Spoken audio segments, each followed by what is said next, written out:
So this is the voice typing feature that's available in Windows 11 22H2. So I'm going to right click the desktop, click on Personalize. On the left side, click on Accessibility, and you want to scroll down, and under the interactions section there is the speech. Click on that, and here's the other voice command options, and this is telling you how you can access the voice typing. It says voice typing, dictate text with your voice. Press the Windows logo key and H key, or select the mic button on the touch keyboard to dictate text anytime you're in a text box. And if you want to turn it off, it tells you how you can turn it off just by holding down the Windows key, the Control and the S key. And if you want to learn more information about Windows speech recognition, you can click on this. So voice typing works in Notepad. So I'm going to open up Notepad. I'm going to press the Windows key and the H key.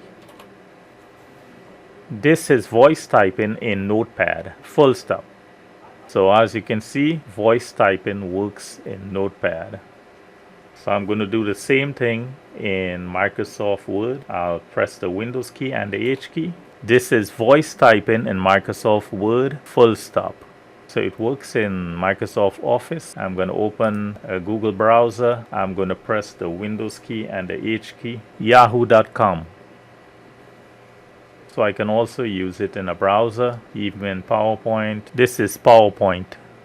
So I'm going to press back the Windows key and the H key. There's a question mark here if you want to learn more. And there's also the settings icon. I'm going to click on the settings icon. This is the voice typing launcher. So you can turn this on. And this voice typing launcher lets you quickly access voice typing when you're in a text box. I'm going to leave that on. So for example, if you have Microsoft Word on or Notepad on, this will automatically show. Now there's auto punctuation. I'm going to turn that on, and this is where you can select a default microphone. This is my default mic. It's already selected. Now I'm going to close this. Also, when you press the Windows key and the H key, you're going to see a microphone icon on the taskbar. And when I open Microsoft Word, the mic icon is here. And to start voice typing, all I have to do is click on the mic icon. I can also do that with Notepad. It's here. So there are three dots next to the mic icon. If you want to turn off the voice typing launcher, you can just turn it off here, and you won't see the mic icon anytime you launch Notepad or Microsoft Word. So that's the voice typing feature in Microsoft Windows 11 22H2.